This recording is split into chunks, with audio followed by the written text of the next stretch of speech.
Hello, ako si Ramo Talabong at nanonood naman kayo ng isang episode na naman ng Rappler Talk. Sa Rappler, napakahalaga talaga sa amin na sinusubaybayan ng 2022 elections. At alam namin na patuloy pa ang pandemya, pero mahalaga pa rin talagang kinakausap natin ng mga kandidato natin kasi sila pa rin nakaharap sa atin by 2022 at maaaring sila maging nating kasunod na mga liderato. At ngayong episode ng Rappler Talk, isa sa kanila ay ating kakausapin, presidential aspirant Senator Panfilo Lacson. Senator, welcome to the program. Magandang umaga, Rambo, at sa mga sumusubaybay sa atin, magandang umaga rin. Okay, Senator, let's go straight to the point. 2022 is your second time running for presidency. Noong 2004, natalo kayo. What makes this different? Well, yung loss ko in 2004 is nothing compared to the losses being suffered, no? That we continue to suffer as a country and as a people. Ano?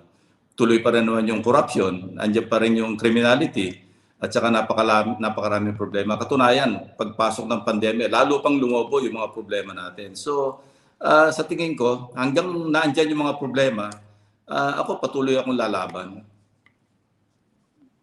So patuloy pa rin yung mga problema natin, Senator. Pero kasi binasa ko at saka pinanood ko yung mga previous interviews niyo, Senator, and sinasabi niyo before that you were not interested in running for the presidency.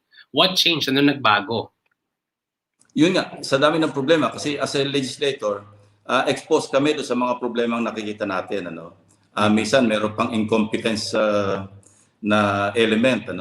So ako naman, kami ni Senate President Tito Soto, I think we have the enough experience sa public service.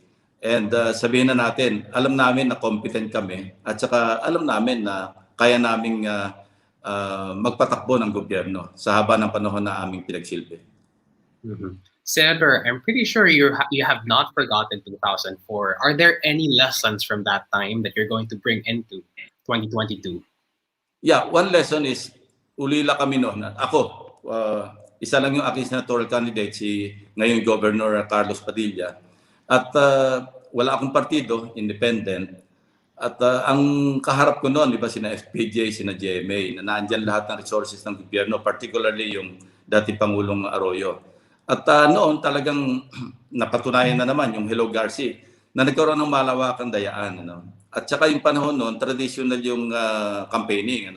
The usual rallies, the usual parang motorcade. Kailangan doon organization. But this time around, iba yung labanan. Lalo na merong pandemic at saka in this day and age of telecommunications technology, yung modern, iba yung takbo ng kampanya. And sa akin, kung issue ang pag-uusapan, palagay ko malaki yung laban namin ni Senate President. Kaya nga gusto namin elevate yung level ng discourse ng campaign doon sa issues. Enough of entertainment politics kasi dito nga tayo, yung nakakapili ng mga kandidato na pinagsisisihan natin pagdating ng araw. Senator, I appreciate you mentioning that we value issues, we value platforms, and in Rappler, we really value platforms. Let's talk about that a little bit later. For now, we're trying to figure out the landscape for 2022, and a part of that is who's the opposition, who's the administration candidates. And recently, you pitched a unification plan for Vice President Lenny Robredo, and it didn't pan out well. It was rejected. Is this the last time that you're going to pitch a unification plan for 2022, or mag-iisip pa kayo na mas bago? I really don't know. I'm not sure. Kasi ang objective namin ni isa, nag-meet kami with that common objective in mind, unification. So, alam mo, yung concept yun, that's more theory than anything else. So, ako naman, nagsabit ako sa kanya ng tawagin na nating action plan. But ang frustration ko nga, instead of, giving me a counter proposal or how to improve kung ano man yung action plan na inoffer ko sa kanya, outright ni-reject. So, kung yun ang ating pagbabasihan, baka at hindi kami magkakaroon ng middle ground. Baka mahirap nang mag-usap pa uli kami kasi sayang lang yung oras.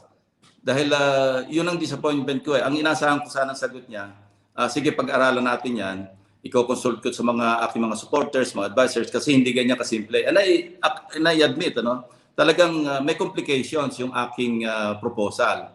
Pero wala pa naman yung mechanics . Ang ina-expect ko sana, pag-usapan namin yung mechanics, like for example, hindi naman kaming dalawa lang ang magdi-decide yan eh. Hindi ba? Kailangan ikonsulta rin namin sa mga kanya-kanya kaming supporters para hindi naman sila feeling na parang na naloko o kaya na short change. Dahil alam mo, isang mahirap sa isang kandidato yung mga supporters mo parang sa gitna ng laban, ang feeling nila inabandon mo sila. Alam ko rin yon at yun din ang kanyang ini-invoke. So, nandun kami sa stage ngayon na mag-uusap pa ba o hindi. Kung malinaw yung parameters ng pag-uusapan, then why not? Kasi after all, importante yung mag-unify talaga yung, sabihin na natin, huwag natin tawaging opposition. Yung non-administration candidates, para na sa ganun, yung 6 years na under this administration, mapalitan naman o magkaroon ng pagbabago. Nagkakaisa naman kami lahat doon. Mm-hmm. Senator, so bukas pa rin ang pintuan. Kailangan niyo pa rin gawin talaga ito kasi the chances are bleak if you're not going to unite. That is the bottom line. Ang problema, kung hindi magkakasundo at puro concept yung pag-uusapan, kasi alam mo, iba yung, ang position ko lagi, kasi yung military training ko taught me na hindi po pwedeng usap lang ng usap ng concepts, ng theories. Kailangan dito, i-operationalize natin. Ang feeling ko, kapag nag-usap ng concepts, wala, we can just arrive at nothing but yung filing cabinet. Kasi concepts yan eh. Mag-e-end up lang yung usapan, ipapile lang natin sa filing cabinet. Kaya ang gusto ko agad, kasi time is precious, pag-usapan natin paano natin i-concretize. Kaya nga, nung biglang ni-reject, for the same reason, na ang sabi niya kasi, kaya niya ni-reject, natatandaan ko, kasi na-experience niya na nung tumakbo siya, I think for mayor, noong nakapile na siya ng COC, nag-withdraw siya.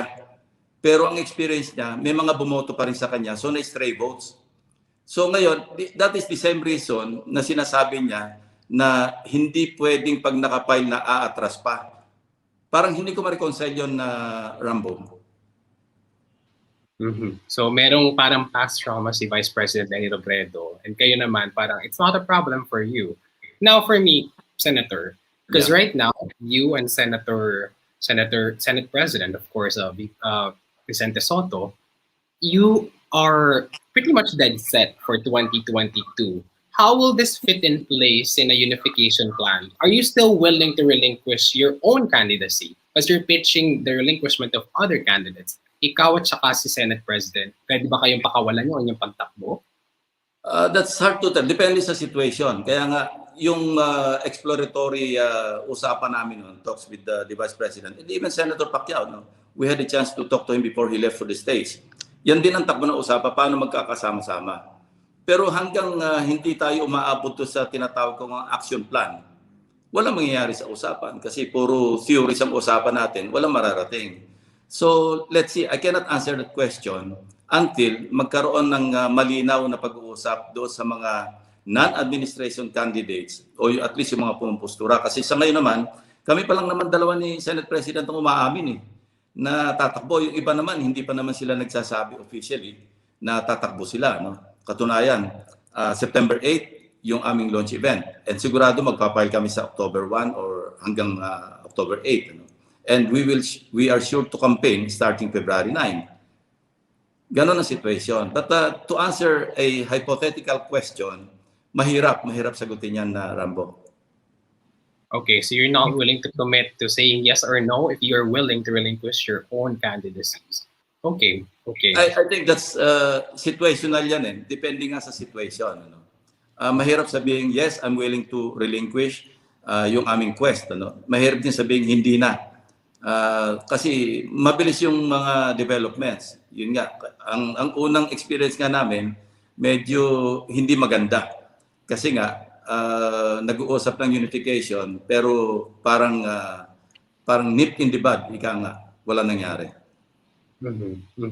So more consultation with regards to that. Senator, we will follow up on that siguro in later conversations. Ngayon, I'm interested in how you're going to campaign under the pandemic. How has the pandemic affected your campaign plans?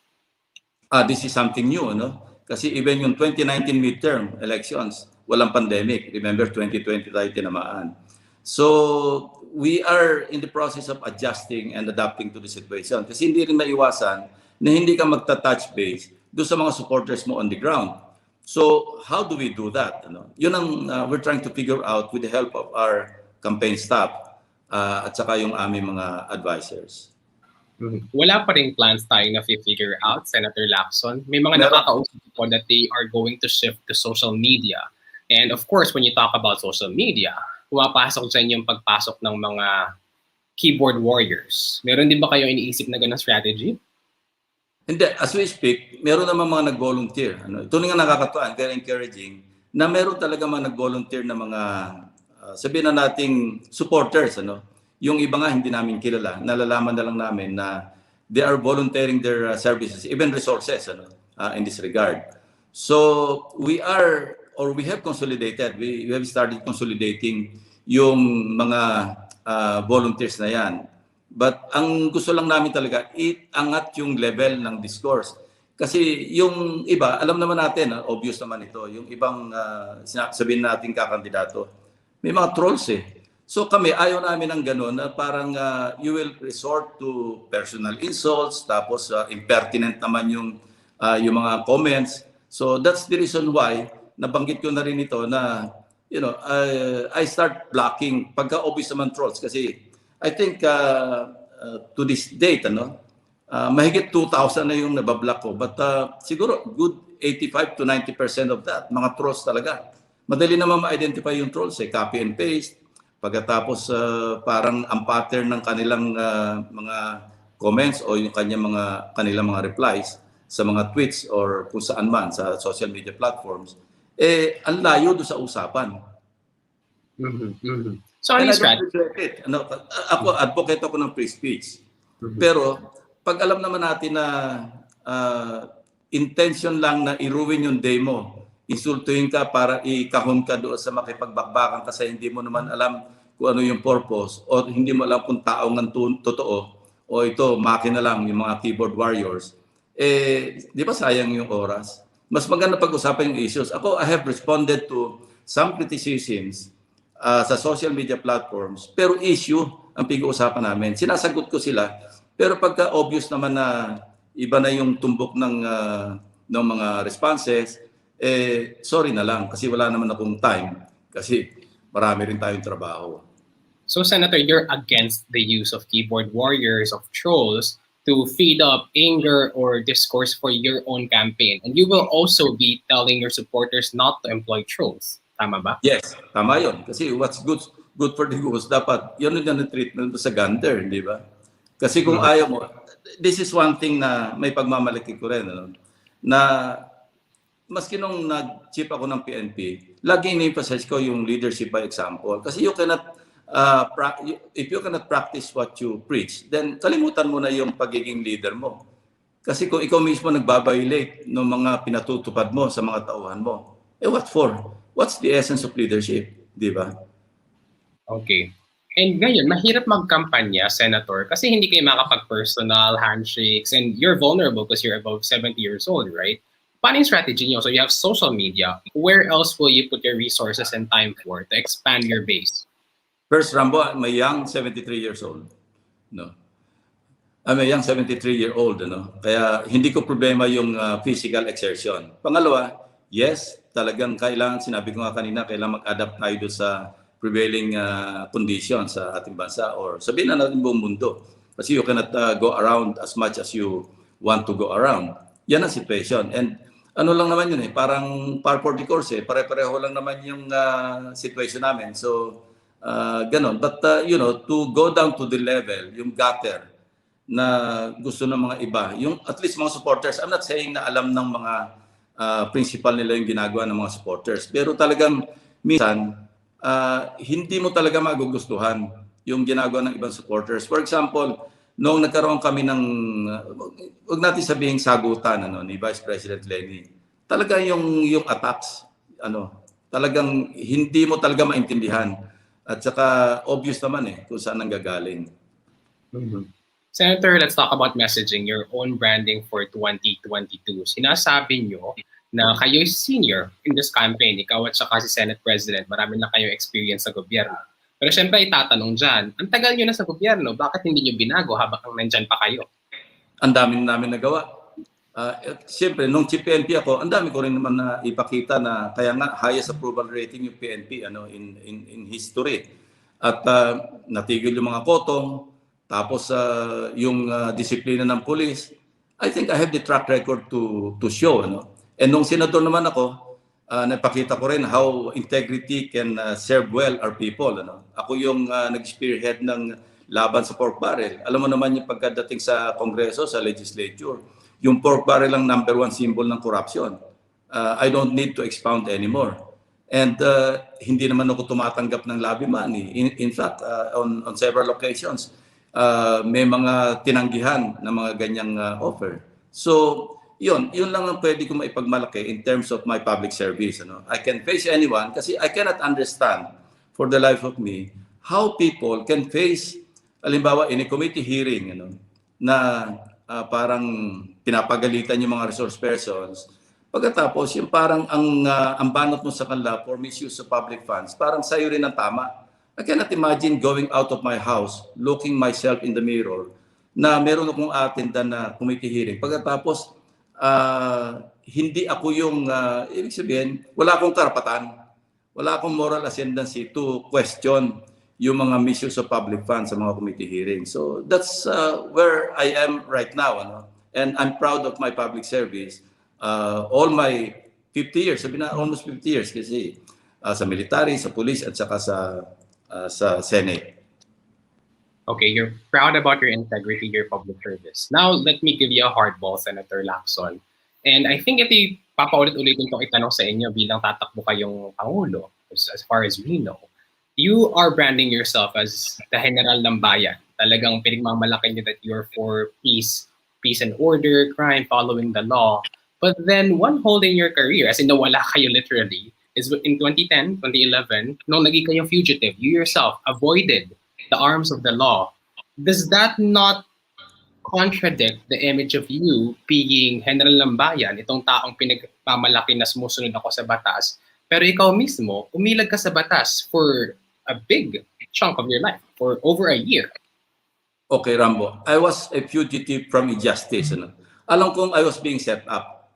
Alam ko because I had information at the time. Na talagang ang purpose lang ng dating Pangulong Arroyo, pati yung kanyang asawa, si First Gentleman, makulong ako by virtue of a warrant of arrest. Alam nilang wala silang kaso against me. Sinet up nang nila, kinausap si Colonel Mangkaw para mag-testify at mag-incriminate. Kaya nga ang ruling ng Court of Appeals yan, parang incredible witness, sabihin na natin, at napabalibaligtad yung kanyang testimonya. At nag-apologize naman siya sa akin. Dahil sa ginawa niya, hindi lang sa akin, pati kay President Erap, sinabi niya na napag-utusan lamang siya. So alam ko lahat yung bago mangyari yun. But Rambo, I did not get out of the criminal justice system. The reason why I became scarce is because my lawyer advised me na merong bagong jurisprudence na even in the absence of the respondent, in spite of the issuance of the warrant of arrest, pwede pang mag-file ng pleadings, aandar yung kaso. Without that, wala akong choice but to face incarceration, sabihin na natin kasi hindi uusad. But when I was told, nung sinabihan ako ng aking abogado, yes, pwede ka. I'm not advising you, sabi niya, pero pwede. Aandar yung kaso. And ganun nga nangyari. And I proved myself innocent in the end. Court of Appeals, and tapos yung Supreme Court in-affirm yung Court of Appeals. So, I cannot, ang isang inisip ko noon, I could not imagine or allow myself na pagtawanan ako ng administration noon na nasa loob ng karsel for something that I did not do. Yun ang importante. But I did not get out of the justice system. So, hinarap ko yung aking kaso, but in a different way. Sabihin na natin, hindi ako nasa loob ng four walls ng kulungan, pero I was living the life of a prisoner also. Sabihin natin, probably I was hiding in plain sight, pero iba yung ingat pa rin kasi siyempre ayaw din nating mahuli. Yun ang primary reason ko bakit I decided not to go to jail, because I cannot stomach, I cannot, in conscience, allow my accusers at that time, dahil sa mock-up charge, papayag ko makulong. No way. Senator, thank you for that response. Pero let me try to refine your answer a bit because you're trying to say that you know from the start that the case was rigged against you. Pero hindi ba to questionable as a president? Paano kung i-explain mo to sa pangkaraniwang Pilipino na, oh, kung hindi ako naniniwala na totoo tong kaso sa akin, pwede ako magtago. Hindi ba yung problematic na explanation, ano, Senator? Well, hindi ko i-advise sa kanila kasi sarili ng diskarte yun. Ano? If they want to go to jail while awaiting trial, then diskarte nila. In my case, sinabi ko na yung aking personal reason na hindi ko papayagan ng sarili ko na pagtawanan ni Ginang Arroyo at First Gentleman Arroyo sa isang kasong alam nila sila mismo kasi sila yung nag-manipulate kay Cesar Mancao na mag-testify. And this was proven. It's a matter of record. Kaya nga nag-apologize si Cesar Mancao, the only witness na gusto nila. Look, Rambo, at the time, my lawyer filed an inhibition, nag-file ng motion to inhibit para mag-recuse yung judge. Alam na alam ko naman yung judge noon na naka-assign sa kaso, candidate para maging Court of Appeals Justice. So, ayaw mag-inhibit. So, ano ibig sabihin nun? And true enough, 1 week after, nung ma-issue yung warrant of arrest, she breezed through the Judicial and Bar Council. And 1 week later, she was appointed. So, Senator, your explanation for the Filipino is that napolitika ka. Kaya ka nagtago kasi ayaw mo ring na mapolitika ka at mapahiya ka. Kaya ayaw mong sumunod dito. Malinaw naman talagang politika yun eh. Kasi I was at the forefront sa Senado. No? Ako yung nag-expose ng mga corruption ng mga panahon yun. Napakarami kong privilege speeches, tapos yung mga Senate inquiry, na ako yung nag-spearhead. So, alam ko talaga persecution yon. But, yung context ng tanong mo, kung yan ba i-advise ko sa pangkaraniwang Pilipino, hindi ko i-advise sa kanila yan. Sarili nilang diskarte yan.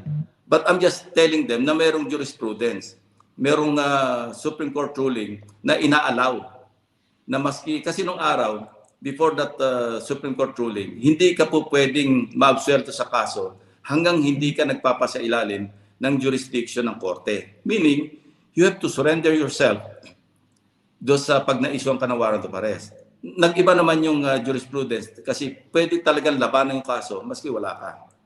Okay. Senator, thank you for that response. I'm going to ask for the fine print of your answer later. Siguro after this interview, we have to go to our next questions na kasi. Ngayon, Senator, I congratulate you for being the chairman of Reforma. Pero napakahalaga talaga sa atin, Senator, ng platforms ng pinaniniwalaan natin. Ang tanong ko, Senator, anong pinaniniwalaan ng Reforma? What does it stand for? Because so far, ang nakikita natin is it's a vehicle for you to be able to run for president. Kasi sinatap lang siya na mabilis ni Pantaleon Alvarez. And then you became the chairman and, I mean, overnight, mabilis lang talaga siyang appointment. How is this not a shell of a party for you to enter 2022? What does it stand for? Well, yung plataforma ng Reforma, of course, as the name suggests, Reforma. So, ang isa nakita ko doon na in sync with my advocacy, yung ikalat yung resources ng national government sa mga local governments. No, matagal ko na itong ini-espouse, ina-advocate. Dahil yung nangyayari ngayon, nakakonsentrate sa tinatawag nga nila yung mga probinsya na Imperial Manila. Bakit naandyan na lang lahat ng resources? When we went around yung tinatawag namin Tour of Luzon, ito rin yung hinaing ng mga nakausap namin, business leaders, pangkaraniwang even religious, sinasabi nila hindi nakakarating sa kanilang resources. Kaya sinabi ko sa kanila, matagal ko ng advocacy yan and wala pa itong reforma at that time. Na kailangan talaga, it's about time na pansinin naman natin yung mga local government units. Katunayan, during the last deliberation ng budget, ako mismo nag-question kay DBM Secretary, bakit 20% lamang ng ini-endorse ng Regional Development Councils ang ina-adapt do sa National Expenditure Program? Meaning, pag sinabi mong Regional Development Council, ang pinanggagalingan nito from barangay, municipality, saka city, saka mga provincial development councils. Bakit hindi pinapansin? Dahil yung culture of mendicancy, lagi na andyan. Naglulumuhod yung mga governors, mga mayors, mga barangay chairmen, pupunta ng national government, mga agencies, para magmalimos. culture of mendicancy, yung dole-out mentality ng ating mga kababayan, hindi na nawala. Kasi yun ang source of power. Now, I want to change that. Ang gusto ko, mag-develop on their own. Bigyan ng autonomy yung ating mga local government units para maging productive at mag-compete para na sa ganon, tumaas yung ating antas ng ating ekonomiya. This sounds like federalism to me, Senator. Tama ba? No. Are you going to push for charter change? No, not federalism. It is just a matter of dispersing resources to where it should be dispersed. Kasi nga, neglected. Look, this was, I think, in 2016, may nakausap ako isang mayor na ang kanyang local revenue, 1 million pesos a year. Ang kanyang IRA, 23 pesos, at 23 million pesos. Yung 23 million, only 20% under the IRA, under the local government code, ang pwedeng gamitin sa development. So, sabi ko, paano ka makakaahon from a 5th class municipality to even 4th class kung ganyan yung situation mo? At naintindihan niya na kailangan talaga yung resources ng national government, ibaba naman. Kasi I did this when I was chief PNP. Nung dumating ako doon, 60% of the funds, even logistics, nasa krami, nasa mga headquarters. And only 40% pinaghahati-hatian ng mga frontline units. I changed that. Sabi ko, hindi, 15% lang tayo di sa headquarters and all levels sa headquarters and 85% should be dedicated to the frontline units. After all, sila yung pambara sa kanyon. So this is nothing new. This is something not new to me. Dahil na-experience ko rin yan nung hinawakan ko yung PNP. And what happened? They delivered. Kasi tapos hindi sila nangungutom kasi mahigpit kami sa campaign namin against gutom. Pero kung 40% lang yung bumababang resources, paano mo masosolve yung corruption? Sasabihin nila, sa inyo lahat yung pera. Kami rito pinagtatrabaho ninyo. Ganon din sa national scale, sa national level. So, fair distribution of resources, napakahalaga talaga nito kasi natin. Yes, Senator. Punta tayo ngayon sa crime and justice kasi, of course, you were a former PNP chief and under the Duterte administration, nasa taas talaga to ng agenda crime, corruption. But since you're aiming for the replacement of this administration, of course, you have an idea kung saan hindi naging sapat ang pagtrabaho ng Duterte administration at saan sa tingin nyo dapat meron pang may ginawa ang Duterte administration. My question is, for the anti-drug campaign and the anti-corruption campaign, where did the Duterte government go wrong? Ang isa napakalinaw, consistency. Walang consistency. Pagkakampi, libre. Pagkalaban, tutuluyan. Hindi ka magsasucceed pagka double standard ka. There should only be one standard.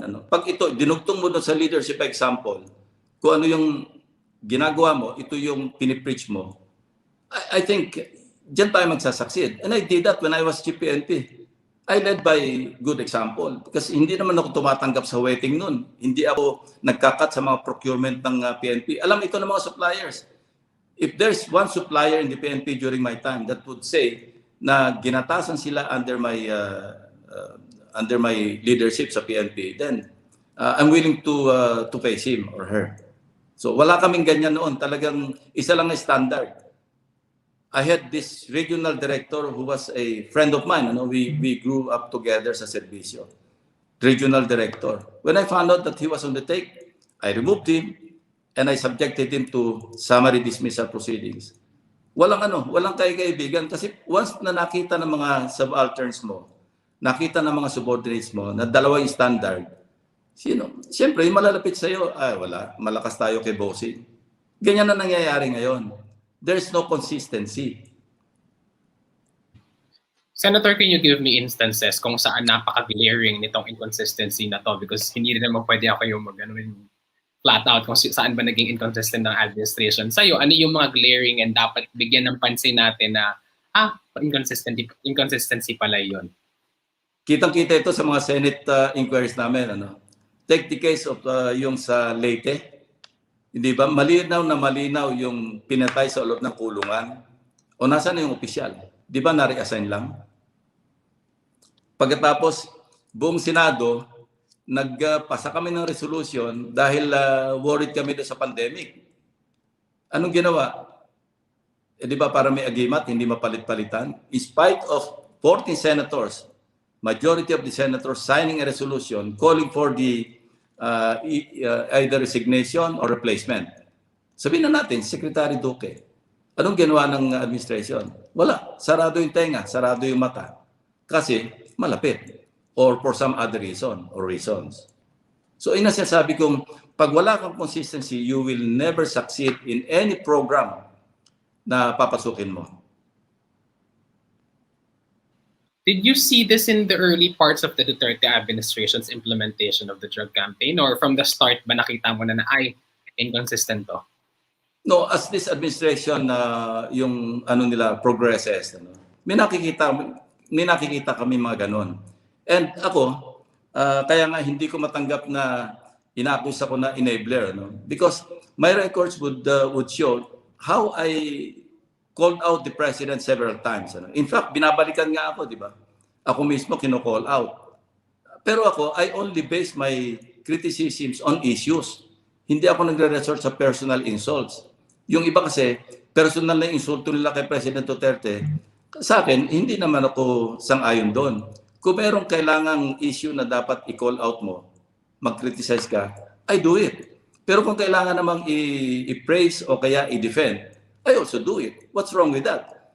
Kasi ang personal credo ko, Rambo, since nung nasa PNP pa ako, what is right must be kept right. What is wrong must be set right. Tama lang naman yun, di ba? Kaya kasi ang ibang kaisipan ng mga ibang kasama natin sa politika. Pag ikaw ganito kulay mo, dito ka lang sa kulay na ito, right or wrong. Pag dito ka sa kabila, right or wrong, dito ka. Hindi ba pwedeng sa tama lang tayo? At pag sa tama ka, aakusahan ka ng balimbing? Is that fair? I don't think so. Okay. Senator, sinabi niyo na wala kayong tokhang sa inyo nakikitang polisiya for the anti-drug campaign. Dito? Saan kayo mag-focus? Sa inyo, sa inyo version, di ba, sabi niyo walang tokhang sa inyo. Sabi niyo, walang tokhang. Sa amin, even when we implement yung illegal drugs campaign, walang tokhang. Saan kayo magfo-focus, Senator? Saan dapat mag-focus ang anti-drug campaign para mapigilan to? Kasi ngayon, nakita naman natin yung progress pero ang daming namatay at saka maraming natatakot na tao. How will you reinvent the anti-drug campaign which has a high approval and at the same time marami rin namamatay? Simple lang, huwag mag-focus lang sa law enforcement kasi maraming components ang anti-criminality saka anti-illegal drugs, yung kampanya. Dapat tingnan mo rin yung prevention aspect at saka yung rehabilitation aspect. Hindi po pwedeng puro law enforcement. You will not succeed by killing people. Hindi mawawala yung droga. Pero pagka tiningnan mo yung ibang components ng fight against illegal drugs, there's a great chance to succeed. And ito, nag-usap na kami ni Senate President, he will take care of this because of his vast experience as Vice Mayor, tapos as DDB Chairman. Ito yung isang hiningi niya sa akin actually nung kinonvince niya ako not to close my doors. Dahil ako talagang decided na ako noon na sabi ko parang sobra na rin yung taon ko sa gobyerno. But then sabi niya, yun ang kanyang advocacy. Gusto niya labanan ng illegal drugs. Okay, another advocacy of this government that of course, if we're going to win in 2022, mamanahin niyo tong polisiyang ito. The crackdown against communists and human rights defenders. Siyempre, you're one of the co-authors for the anti-terror law and you're really for the enforcement of this law pero ang daming criticized din dito. Is the crackdown on communists going to be in the same level under your administration if ever you win? Or is there something that you're not agreeing with the administration right now and going after communists? Well, unang-una yung tagging, yung red tagging. Parang hindi tama kasi nagiging parang incriminate, indiscriminate, I mean, yung sa communist insurgency, namulat din yung mga mata namin noong nagpakita ng video, in fairness to them, to the security sector, na yung lahat ng peace talks na pinagdaanan ng iba't ibang administration, part pala ng strategy yon ng CPP, NPA, NDF para makaungos doon sa kanilang pinlalaban. But the ultimate objective really is to overthrow government and take over. So malinaw yun kasi si Joma Sison mismo yung nagsabi noon. But then, there's a thin line between legitimate dissent at saka yung talagang offensive, sabihin nating armed na pakipaglaban sa gobyerno. So, kung tatratuin natin yung insurgency, yung problema ng insurgency, dapat talaga mas malalim pa yung ugat na tingnan natin. Kaya yung NTF-LCAC, no, I think for 2 or 3 budget years, ano, ako yung nag-depend kasi nito, ako sponsor ng budget. And I believe na tama lang na yung pag na-clear na yung mga barangays, pasukan mo ng development programs. Why? Kasi naging vulnerable yung population. After maalis yung NPA because the military operations were successful, at iniwanan mo ng military yun, babalik yung mga NPA doon. So tama yung concept ng NTF-LCAC. But ang problema, mukhang may nangyayari ring misuse ng pondo ang NTF-LCAC. So itong sa susunod, sa 2022 budget, titingnan talaga namin ito na kung paano lang ginastos, hindi lamang yung pangkasalukuyang taon, kundi yung nakaraang pang taon, kung paano lang ginamit. A fine example, sabi ni former Speaker Alvarez, kasi madalas din kami nagkakausap, Davao del Norte, sabi niya, 2,000 yung NPA surrenderies doon. NTF-LCAC fund, 0. Davao City, sabi niya, wala maski isang surrendery. NTF-LCAC fund allocation, 1.5 billion. And even Mayor Duterte, Sara Duterte, sinabi niya, hindi namin kailangan yan. Ibigay niyo sa ibang munisipyo yan. So, ito yung mga sa oversight mandate ng Kongreso na Senado. Titingnan namin ito. Kasi nung nag-call sa amin si Secretary Esperon, ang tinanong namin sa kanya, itemized ba yan? Kasi hindi namin papayagan tayo lump sum. Sabi niya, itemized. So, but this time around, we will scrutinize more carefully. Para sabihin na natin, fine-tooth comb ang dadaanan nila bago nila makuha yung, or if at all, makuha nila yung 40 billion pesos na gusto nila for 2022. We'll take your word for that, Senator. We're going to cover the Senate hearings for that. Yeah. Senator, let's You go. take the board. Yeah. Okay. Senator, let's go to foreign policy. Of course, palaging sinasabi when it comes to foreign policy is China and the United States. The Duterte administration has been framing this problem as either it's war or pagsuko na lang, pagtahimik. Nagpa-file naman ng Duterte administration ng kanilang mga protests, to be fair with the Duterte administration. But under your administration, supposedly that you're going to run and then win, what do you think should be the foreign policy in dealing with China so that we can retain our sovereign rights over the West Philippine Sea and our own rights as a nation? Thank you for the question. Balance of power, napaka-importante. Kasi yung West Philippine Sea, yung sea lanes dyan, dinadaan ng at least 10% ng international trade and commerce. So hindi lang tayo may national interest dyan. Yung ibang bansa, Europe, sa Amerika, meron silang national interest. Kasi let's face it, ang foreign policy is always anchored on national interest. And we cannot invoke only the Philippine national interest pagdating sa foreign policy. We must also look and take advantage of what national interest other countries have doon sa West Philippine Sea. Yun ang dapat natin i-exploit. So, kailangan natin ng balance of power. And ito, mabuti nga na yung BFA in-extend back to normal. Ika nga. Kasi importante sa atin yung Mutual Defense Treaty. I'm not pro-American, pro-USA or anti-China. No? I'm pro-Philippines pagdating. But, we are very weak militarily. Napakahina natin. Anong ilalaban natin? So, kailangan natin ng kakampi. Ang problema, under this administration, dinadrive away nila yung kakampi. Di ba? Ayaw nila. Samantalang wala naman tayong laban. Ang option naman dyan, hindi lamang war or kowtow to China. Hindi lang yun ang options or choices. Meron tayong isang choice, yung balance of power. Pag yun ang nawala, kakainin talaga tayo ng China. Unti-unti na nga, di ba? Mga isla dyan, nagkawala na. So, we must always bear in mind na there's such a thing as balance of power. Senator, ano tong sinasabi yung balance of power? Kasi parang medyo mahirap siyang intindihin. Are you trying to say that we should find allies with other countries, including the United States and especially the United States, to rally against China? Ito bang sinasabi niyo? Pakipaliwanag lang in simple ang terms, balance of power is hindi pwedeng gawin ng China kung ano yung gusto nilang gawin. Kasi alam nila may nakaabang. And not one country, no matter how militarily powerful, ayaw naman lang ng gera. Because yung in this modern warfare, pindutan lang ng buttons ito. And knowing that, I don't think they will go to war unless talagang extremely, extremely necessary. So we must maintain or at least capitalize on the balance of power. Kasi sabi ko, ang premise ko is, hindi lang tayo ang may national interest yan. The whole world, yung mga countries na malalakas, meron din silang national interest and we should capitalize on that. Kaya ang balance of power is yung ambaan, di ba? Na hindi magagawa ng isang bansa yung gusto nilang gawin kasi alam nila meron ding counterforce na nakaabang dyan. Not necessarily going to war with each other or starting World War III because I don't think maski anong powerful na bansa gusto makipaggera in this day and age of modern warfare.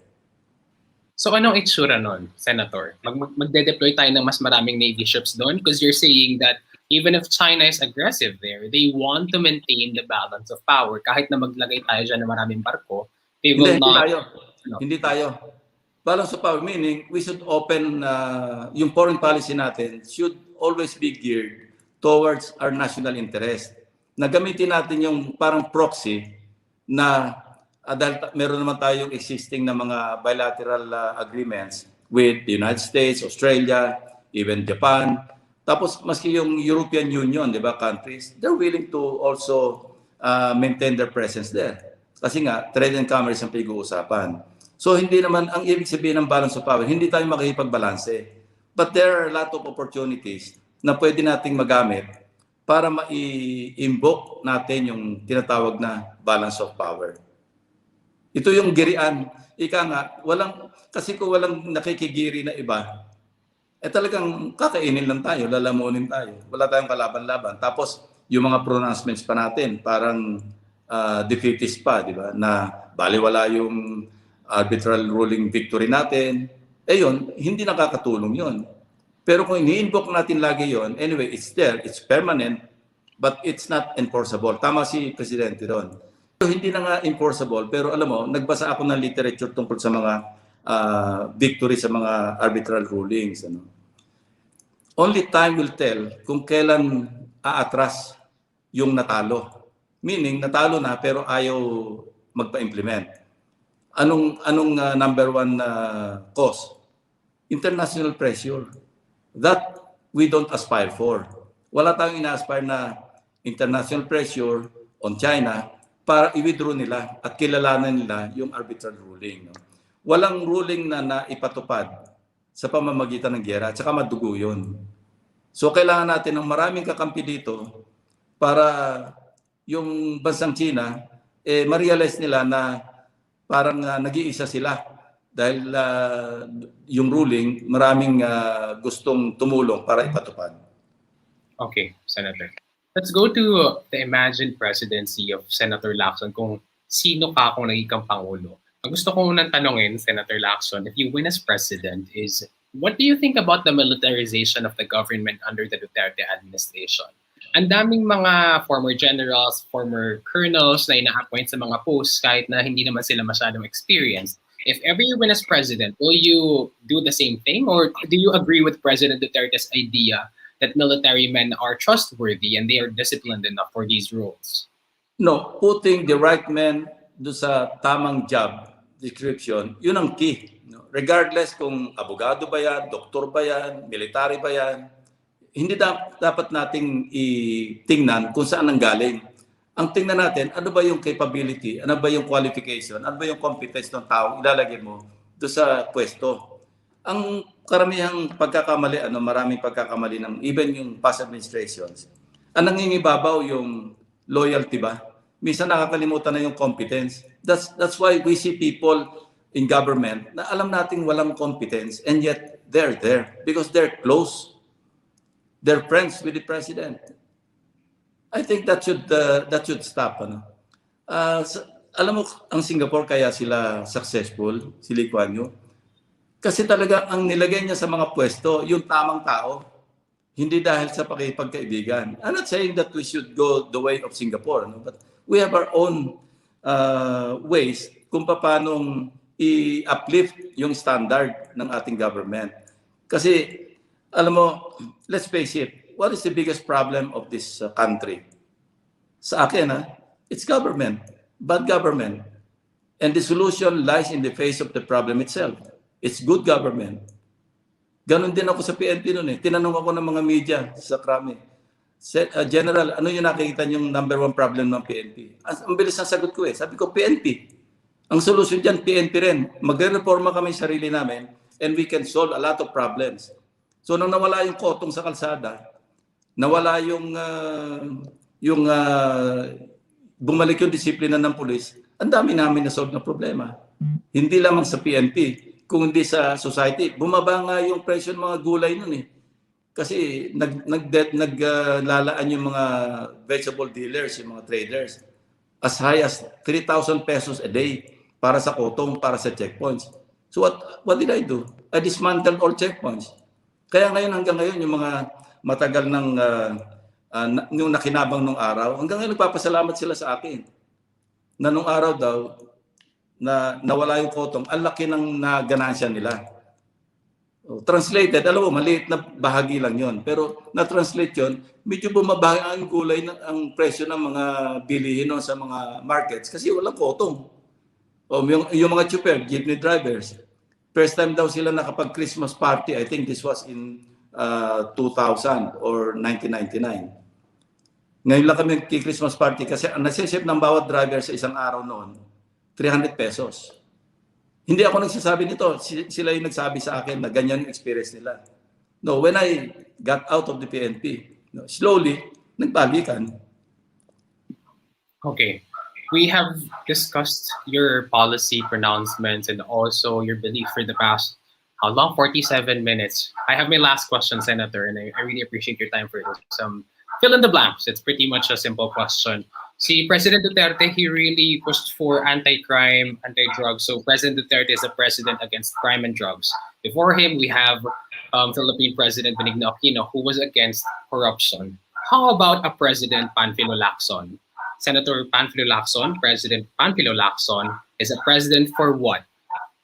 For good leadership. Sabi ko nga kanina, paulit-ulit ako, leadership by example. There's no substitute. At saka, it's second to none. I will lead by example at gagawin ko yun. And I think it will solve a lot of problems in government if a leader leads by example. Well said. Thank you very much, Senator Panfilo Lacson. For our viewers, thank you so much for the questions that you sent to us. Kung napansin nyo, binato ko rin naman kay Senator Lacson yung questions nyo. This is just the beginning of our coverage for the 2022 elections. Please follow Rappler on our accounts and please tell your friends to watch and share Rappler stories. We are going to follow the 2022 elections and all the issues, including the pandemic. I'm Rambo Talabong. Thank you for watching.